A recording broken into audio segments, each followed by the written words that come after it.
ามแล้ววานนี่ถามว่าเกือบตัวนี้มันเกือบอยู่ในหัวใหญ่อันวานไปถามแล้วถามเลยแต่เจ้าของเพิ่นว่าจังได๋ซะเพิ่นว่าเกือบขาดใช่ว่าเกือบบ่ได้ขาดเกือบคู่นี้นะเนี่ยเขาไปตัวว่าเกือบขาดเลยไปเอาเกือบใหม่ซะมาได้เอาเกือบคีบเกือบของมันยิงมาใส่เด้แล้วเกิบคู่นี้ให้เจ้าฮู้จักว่าเป็นเกิบของไผนะเขาจักเคยเห็นบ่เจ้าของเกิบตัวนี้นะเคยเห็นผู้ชายอยู่ในหัวใหญ่เด้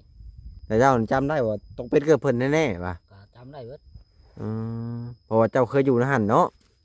เพิ่นเคยใส่มาเด้รายนั้นคนสิเกณฑ์คนสิมาหลักน่ะบ่สบายดีสวัสดีพ่อแม่พี่น้อง FC เบิดสู่คนว่าจะเป็นฝั่งไทยฝั่งลาวหรือว่าสิเป็นทางต่างประเทศกะยินดีต้อนรับเข้าสู่ช่อง YouTube บ่แอนสตูดิโอหรือว่า Facebook แฟนเพจบ่แอนอีกแล้วน้องพี่น้องเนาะซึ่งเปิดภาพมามื้อนี้กะอยู่ตรงไห้ตรงนาอีกคือเก่าน้องพี่น้องกะลายมือพอสมควรแล้วที่บ่ออกไปถ่ายคลิปอะไรน้องพี่น้องเนาะซึ่งมื้อนี้กะจะออกไปถ่ายคลิปทางอาซิงเพิ่นผู้ใดน้องพี่น้องเนาะก็เห็นจากคลิปว่าโอ้ทางอาซิงก็มีขโมยดอกไผ่โซล่าเซลล์เพิ่นน้องพี่น้องเนาะแล้วก็อีกอย่างก็นี่แหละเงินการสมทบซื้อดินซื้อดอนนะเพิ่นก็คือว่าครบแล้วน้องพี่น้องเนาะก็เตรียมแต่จะซื้อดินซื้อดอนอะไรน้องพี่น้องเนาะก่อนว่าจะไปออกไปถ่ายคลิปพอดีว่านี่แหละห้ามเขาห้ามน้ำมานหยอดน้องพี่น้องกับพอดีว่าเห็นเห็ดปวกน้องพี่น้องเนาะ FC ฝั่งไทยเคยกินอยู่บ่พี่น้องแกงเห็ดปวกมันจะเกิดจากปวกที่มันเห็ดโคนขึ้นมาแหละออกมาเป็นเห็ดอะไรนะพี่น้องเดี๋ยวจะให้เบิ่งก่อนนะพี่น้องก่อนจะไปหาทางไอซิงเพิ่นเนาะนี่ก็น่าจะได้ออกแล้วเพราะว่าการยอดเข่ามันกับเบาบางอะไรพี่น้องยอดอีกประมาณ1-2 เถื่อก็อาจจะเสร็จชิ้นนะพี่น้องก็เลยออกไปถ่ายคลิปก่อนนะพี่น้องเดี๋ยวจะให้เบิ่งบนที่บ่อแอนเห็ดเด็ดสมัยกับหลานเพิ่นก็เก็บเห็ดอยู่นะพี่น้องเดี๋ยวจะให้เห็ดอยู่สบายดีสมัยโอ้ตัวเอาเห็ดบ่อแอนเห็ดนะพี่น้องนี่เด้พี่น้องดอกกำลังงามเบิ้งเอาใส่เล็ก1ให้เบิ้งก่อนมันจะงามนี่น่ะนี่เห็ดนี่อ๋อต้องมีตัวดอกใหญ่ๆเลยพี่น้องเอ้ยมาเด้อพี่น้องมาเด้อเห็ดปวกนี่น่ะนี่เห็ดปวกพี่น้องนี่เต็มอยู่นี่มีตัวดอกเห็ดปวกเลยพี่น้องเอ้ยนี่เดี๋ยวบ่อแอนจะให้พ่อแม่พี่น้อง FC เบิ่งเห็ดปวกก่อนเดี๋ยวเพิ่นบ่เคยเห็นบางคนก็โอ้อยากให้บ่อแอนแกงเห็ดปวกให้เบิ่งเห็ดคลิปแกงเห็ดปวกเพิ่นว่านี่เห็ดปวกเลยน้องพี่น้องนี่นะนี่มีเห็ดปวกบ่เลยนี่พอสมัยเพิ่นเก็บแล้วเมื่อกี้นี่น้องพี่น้องนี่เลยบ่อแอนได้เข้ามาพุ่มเดียวก็เห็นซ้ำมันท่ายากบ่ฮอดที่ใดย่างมันยังบ่ทันฮอดที่ใดนะพี่น้องนี่เด้เข้ามาแต่ให้นาแป๊บในเดียวย่างเข้ามาบ่ฮอด39ซ้ำประเทศเลยคือเอาเสียมมันนะขุดเอา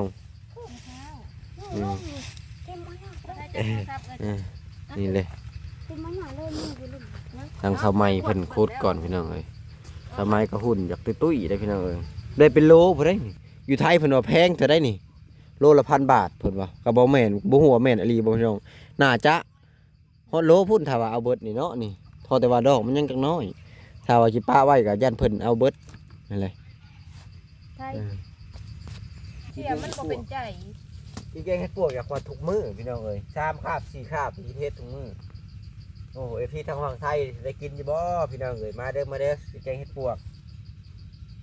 1กินเนาะพี่น้องขึ้นก็1นี่ดินี่ดิ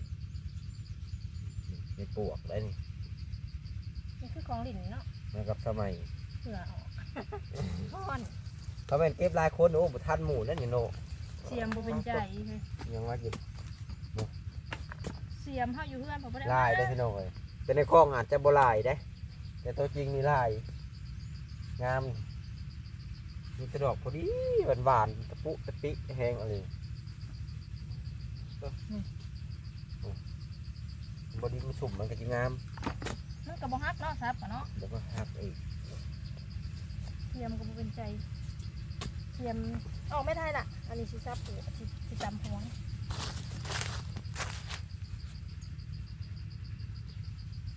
นี่แต่ฮาร์ดนี่แข็งดูได้ ทางนี้ผมออกบ่ทางนี้ทางเดียวบ่เดี๋ยวไปตรวจพี่น้องเลยถ่ายบรรยากาศอยู่ท้องไร่ท้องนาให้เบิ่งก่อน ใบแล้วเขาลงมาส่งกันเฮ็ดปวด นี่แหละเขาว่าเอิ้นว่าคนดวงดีไป ทำไม ขี่ ก็ ก็พอ หา เฮ็ด คือกันเขาบ่เห็น คนดวงบุรีมาให้เฮ็ดพ่อไปขี่นะพี่น้อง เราจะบสุภาพเนี่ยเล็กๆน้อยๆเนาะพี่น้องเอาหยอกสมัยเพิ่นอันนี้ก็ผู้นอนนาเราะพี่น้องนี่เด่นเนี่ยบ่ได้เห็นเพื่อนนอกอันนี้ฮะ คนหมานย่างไปซื่อๆกับหมาน ไม่ได้นี่เหือบมัน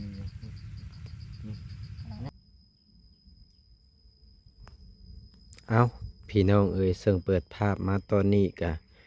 มาอยู่บ้านของไอสิงเพิ่นอีกแล้วเนาะพี่น้องกำลังจากที่บ่อเอ็นยอดเขายอดน้ำก็ให้หน้าให้ตาไปลายมือเนาะพี่น้องก็จะได้ออกมาทำคลิปอะไรเพราะว่าปัจจุบันนี่ก็แบบว่าเวียกยอดเขายอดน้ำมันก็เริ่มผ่อนเบาลงแล้วเนาะพี่น้องก็น่าจะอีกประมาณข้างหนึ่งสองข้างก็น่าจะเสร็จถ้าว่าบ่อเอ็นไปหยอดอีกหรือว่ามือหนึ่งสองมือให้แล้วเนาะ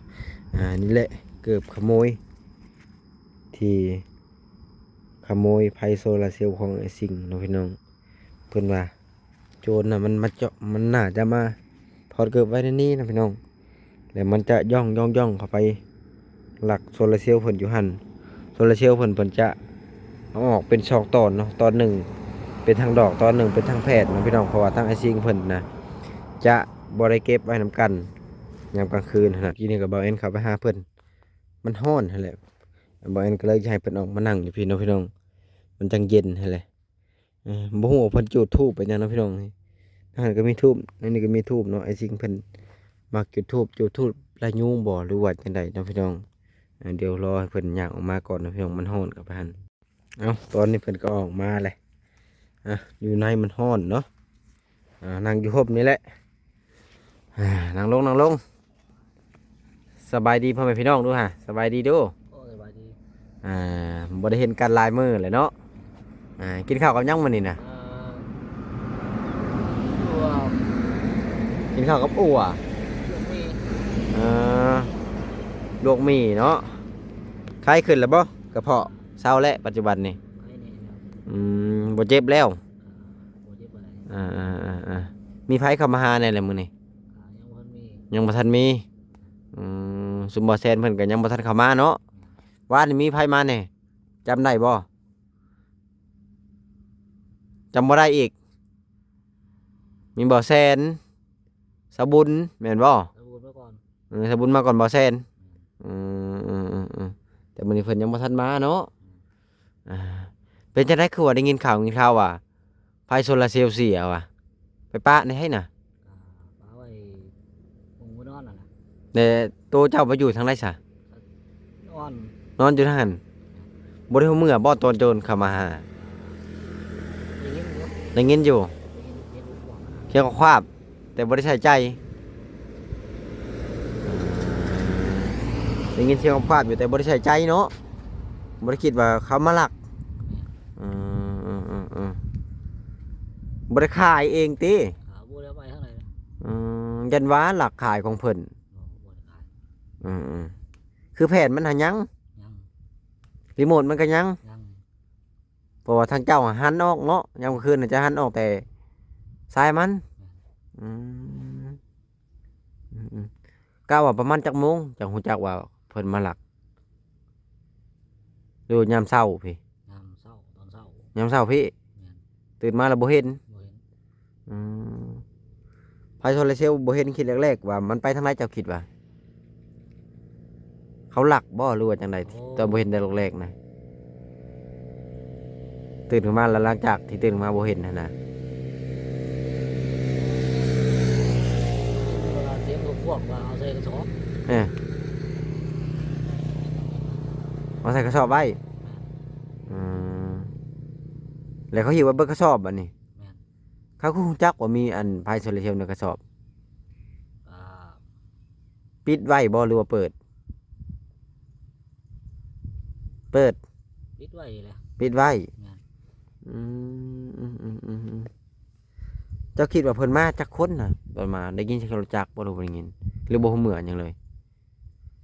มาผู้เดียว มาผู้เดียวอืม มาผู้เดียวแต่ว่าขี่รถถีบ ขี่รถถีบอืมเห็นได้ยินเสียงเพิ่นปั่นรถถีบบ่หรือว่าจังได แต่ว่าไปถามแล้ววานเนี่ย อืม ไปถามว่าเกือบตัวนี้มันเกือบอยู่ในหัวใหญ่อัน อืม วาน ไปถามแล้ว ไปถามเลย แล้วเจ้าของเพิ่นว่าจังได๋ซะ ว่าเพิ่นว่าเกือบขาด อืม แต่ว่าเกือบบ่ได้ขาดเกือบคู่นี้นะ อืม เนี่ยเขาไปตัวว่าเกือบขาดเลยไปเอาเกือบไปซ้ำอะไร อืม เอาเกือบคีบเกือบของมันยิงมาใส่เด้ แล้วเกิบคู่นี้ให้เจ้าฮู้จักว่าเป็นเกิบของไผนะ เอาจัก เคยเห็นบ่เจ้าของเกิบตัวนี้นะ เคยเห็น อืม ผู้ชายอยู่ในหัวใหญ่เด้ เพิ่นเฮ็ดหยังอยู่นั่นน่ะ อ่าบ่ได้เห็นหยังเลย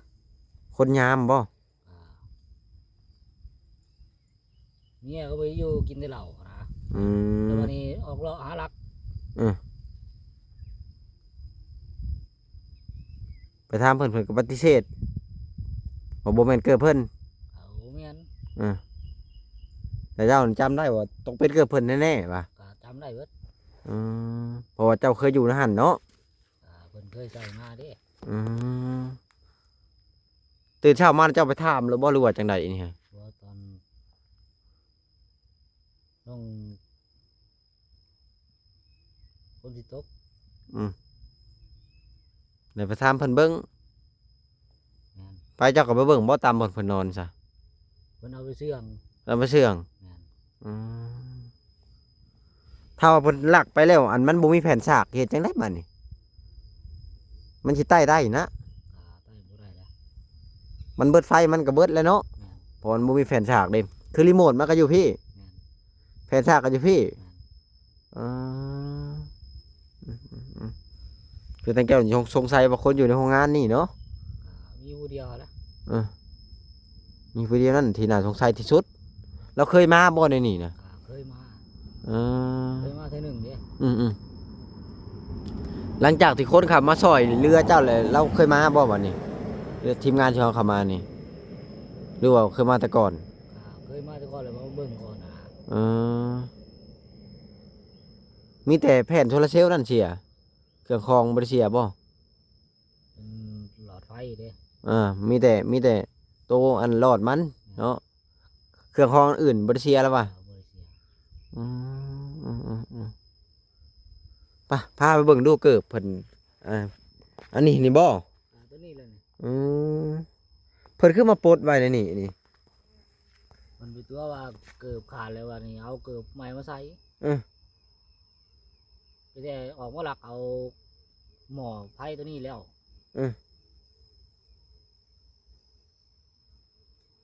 เพิ่นก็เลยอันไปซื้อเกิบตัวใหม่มาใช้บัดนี้ ไปเอาเกือบตัวใหม่นำมายิงโกจูโบหันมาใส่ อื เกือบ ม ที่เกือบที่ชมพู เมียละบ่นะฮะ บอกลูกไผ่ ลูกไผ่แสดงว่าคนเฒ่าเติบละบ่นี่มาหลักนี่ ผู้ชายตะเทาแล้ว อืม ผู้ชายนั่นคนชื่อเกณฑ์ คนสิมาหลักนั่นบ่ แม่น อืม กินแต่เราแล้วนั่นนะ กะเฒ่าบ่เห็นเพิ่นเฮาอยู่ว่ามั่วก็บ่ได้ได้สมมุติว่าเฮาบ่เห็นเพิ่นหลักนี่จังนั้นเพิ่นเอาโทษเอานี่เฮาได้ได้ก็แค่ว่าสงสัยเนาะ ไปถามเบิ่งไว้แล้วนะ เออ เพราะเขาเห็นไว้แล้ว เขาเห็นอันแผ่นอันดอกไฟโซลาร์เซลล์น่ะ ว่าถามกลัวว่าขายแล้ว อืม ขายให้เวียด ขายให้เวียด แม่น อ๋อ ขายถึงลิกเคยถึงหลอดไฟอะไร เพิ่นขายในราคาเท่าไหร่อะน่ะ รู้แหละ อ๋อก็หลายคนเนาะเห็นว่าเพิ่นขายนะ แม่น ได้เฮ็ดจังได๋บัดนี้อยู่มืดเนาะบัดนี้ อยู่หมดเนี่ย จักมื้อแล้วมันเสียอันเมื่อวานนี่บ่หรือมื้อนี้หรืออันเมื่อวานนี่หรือว่ามื้อซื่นนี่ เมื่อวาน เมื่อวานนี่เลยอืมตื่นเช้ามาแล้วบ่เห็นเนาะเพิ่นเข้าทางนั้นหรือเข้าทางนี้ เข้าแล้ว บ่อันคนที่มาหลักนะเข้าทางนี้บ่อันหลังจากที่มันเข้าอันไปอันก็ตอบเจ้านะ เข้ามาทางนี้ เข้าทางนี้เลยอืม นั่นทอดเกลือตรงนี้นะ อืมอืมอืม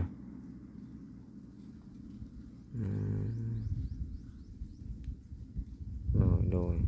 ก็คือว่าแหล้วเนาะเพิ่นหลักไปอีกอย่างทางเจ้าก็เป็นคนโตคนเดียวแน่มีไผแน่ฮู้จักว่าคนมาหลักของเจ้านะเจ้าของที่ตอนนี้แล้วก็ฮู้จักแล้วเนาะคือว่าเห็นละมาอยู่ไหน มาอยู่แต่ว่าเรายังบ่ฮู้ อืมถ้าว่าเราฮู้แล้วอาจจะไปตามให้บ่หรือว่าจังไดโยมบ่ตามอืมอืมเนาะพี่น้องทางไอ้สิ่งเราก็จะเป็นคนที่แบบว่าความจำซ่าแน่เล็กน้อยหั่นแหละอ่าคือดินดอนตอนหญ้านี่เงินคำทางบ่แซนได้ครบเบิดแล้วแหละเนาะมื้อได้เพิ่นไปซื้อบัดนี้ เอาเบิ่งอีกมื้อสองมื้อนี่ อีกมื้อสองมื้อเพิ่นจะไปซื้อหลังจากซื้อแล้วก็ตอบเฮานี่อันทางเจ้าของไร่อ้อยเพิ่นสิเอาให้เจ้าอยู่บ่หรือว่าต้องไปเฮ็ดใหม่ เอาเบิ่งก่อน พังเบิ่งก่อนถ้าว่าเพิ่นเอาให้ก็ดีคือกันเนาะมันก็จะบ่ได้เฮ็ดหลายสิ่งหลายอย่างเพราะว่าก็มีตั้งแต่ว่าเอาอันนี้ครับไปกวบไว้คือเก่าอืมผมสร้างนี่สิบ่ตัดได้บ่อันนี้นะ FC หลายคนในรุ่นอยากให้เจ้าไปตัดนี่อ่ามีอยู่บ่หานตัดผมไกลๆนี่ฮะ อ่านก็ผิด หานปิดเออหรือว่าตั้งบ่อยากตัดบ่ บ่ ฮะ ตัดอยู่แต่ว่าสมมุติว่าข้างข้าเขาผิดนะ บ่เพราะแบบว่าอันนี้อย่าอธิบายหลายๆคนก็รวมทั้งบ่เอ็นเองบ่แซนและทีมงานเฮาเนี่ยบ่กล้าพาเจ้าไปตัดเพราะผมเจ้ามันเปียทางหลังหั่นน่ะมันก็ยันมันเป็นผมช่อผมอันนั้นอันนี้หั่นนะแต่ว่าแต่ก่อนบ่ได้เป็นเนาะหากก็เป็นตอนเจ้าจงผมยาวนี่เพิ่นก็เลยอยากให้แนะนำให้เจ้าหันไปตัดเองไปได้บ่คือว่าบ่แซนเคยเอาเงินให้เลยไปเฮ็ดหยังเบิดซื้อกาแฟ ซื้อกาแฟมากิน ซื้อกาแฟมากินเบิดเจ้าต้องเปลี่ยนแปลงตัวเองเด้เพิ่นจังหักจังแพงผู้ใหญ่เพิ่นก็เบิ่งเด้คนทั่วโลกได้เบิ่งเจ้านี่นะคนปุ๊ที่ต่างประเทศเจ้าเคยบ่ไปบ่ต่างประเทศนั่นดิเพิ่นเบิ่งเจ้าเพิ่นเห็นเจ้าเบิดการกระทำเป็นแบบใดมันก็ขึ้นกับตัวเจ้าเองได้บาดนี่ถ้าว่าเจ้าเฮ็ดดี เพิ่นก็จะช่วยแบบยาวนานถ้าว่าเจ้าเฮ็ดมันแบบยุ่งมันยะเพิ่นแนะนำหยังก็บ่เฮ็ดตามเพิ่นก็อาจจะช่วยเล็กๆน้อยๆเพิ่นก็อาจหลังจากนั้นเพิ่นก็อาจจะออกไปได้อันนี้ได้ถ้าว่าเฮาอยากได้ดีเฮาก็เฮ็ดดีเอาได้บัดนี้ในเมื่อมีผู้ใหญ่ยื่นมือเข้ามาช่วยอันนี้บ่แม่นว่าเบาแอนสอนได้นี่จนว่าโอ้เบาแอนมามีแต่สอนเบิ่งผ้าไหลพันหัวว่ะบ่ว่าติ ว่าแล้วครับ คือบอกก็ย้อนว่าโอ้หลังจากที่เพิ่นยื่นมือเข้ามาช่วยก็อยากให้เจ้าได้ดงได้ดีนั่นแหละบ่แอนก็หวังดีก็คือได้นี่บ่แอนบ่ได้หยังนำใดนี่นะก็มีแต่โตเจ้าเองได้คือซื้อดินบ่แอนบ่ได้โอ้บ่แม่นว่าซื้อดินผู้ใหญ่ใจบุญเอาเงินซื้อดินเป็นดินของบ่แอนบ่ได้บ่แอนบ่ได้หยังได้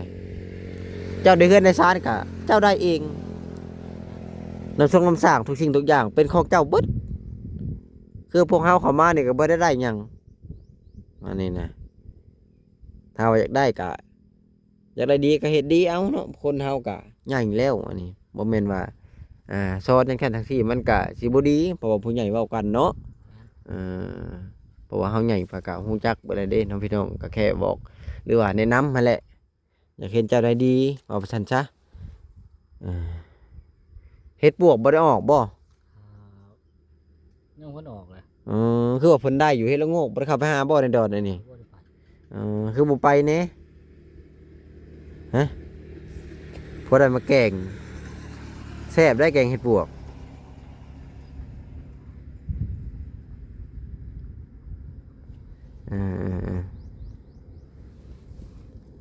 คิดว่าไปหาเห็ดปวกนึ่งข้าวอยู่บ่มื้อนี้น่ะบ่ได้นึ่งข้าวก็บ่ได้นึ่งคือ คือบ่หนึ่งกินแน่น่ะ กิน กินแต่หมี่ นี่ครับลูก อ่า ลูกไก่อะนะ โดยก็มีแต่ว่ารอรุ่นกันไปเน้องพี่น้องมือเพิ่นซื้อดินซื้อดอนจะเข็ดจะได้แผ่นโซลาร์เซลล์กะอันน่ะซ้ำเนาะเสียซ้ำจักสิว่าจังใดแหละเดี๋ยวครับโทรศัพท์ก่อนนะพี่น้องมีสายเข้าเอาพี่น้องเอ้ยเสริมเมื่อกี้นี่ก็มีสายเข้าเนาะก็เลยหยุดสต็อปไว้ก่อนเนาะปัจจุบันนี่ป้าได้ให้สะเพดมันพาไปเบิ่งนี่น้องพี่น้องตายและแผดมันก็ยังเหลือแต่แผดบ่มีดอกมันน้องพี่น้องก็เลยใส่บ่ได้เด้ปุ๊ไม่ทางตายได้ปกไว้อยู่เนาะเหลือแต่แผดมันนี่บาทนี่ใช้รีโมทมันยังเหลือแต่แผ่นกับรีโมทมันน้องพี่น้อง